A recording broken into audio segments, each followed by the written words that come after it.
ગઈકાલે B division police station ખાતે Zanzarda road ઉપર રહેતી એક પરણિત મહિલા દ્વારા એક ફરિયાદ નોંધાવવામાં આવેલી હતી. જે ફરિયાદમાં તેને જણાવેલ કે તેને એક કૃણાલ નામના વ્યક્તિ સાથે સોશિયલ મીડિયાથી સંપર્ક થયેલ. ત્યારબાદ તેઓ વોટ્સઅપ તેમજ કોલથી એકબીજાના સંપર્કમાં આવેલા. એ વાતચીત દરમિયાન કૃણાલ દ્વારા તેના ફોટા મોર્ફ કરીને તેને બ્લેકમેલ કરવાનું ધમકી આપેલી અને તેને જાનથી મારી નાખવાની ધમકી આપી હતી. એમ કરીને એક વખત એની જોડેથી 1500 રૂપિયા ઓનલાઈન ટ્રાન્સફર કરાવ્યા હતા.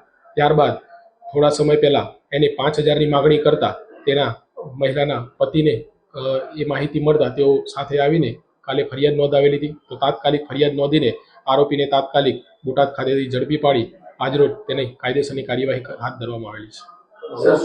શું લાગે છે જે સોશિયલ મીડિયામાં મિત્રતા કરવી અજાણ્યા વ્યક્તિ સાથે મિત્રતા કેળવતા હોય છે. સામેનો વ્યક્તિ કેવો છે તે જાણતા નથી હોતા. ત્યારબાદ તે સામેવાળો વ્યક્તિ પોતાનો અસલ રૂપ બતાવતા હોય છે ત્યારે ફ્રેન્ડશિપ કરનાર વ્યક્તિ હંમેશા પસ્તાતો હોય છે. એ અમે આગળની પૂછપરછમાં તેની સંપૂર્ણ પૂછપરછ કરવાના છે કે આ સિવાય કોઈ બીજી મહિલાને એને આ રીતે ફસાવી છે કે કેમ.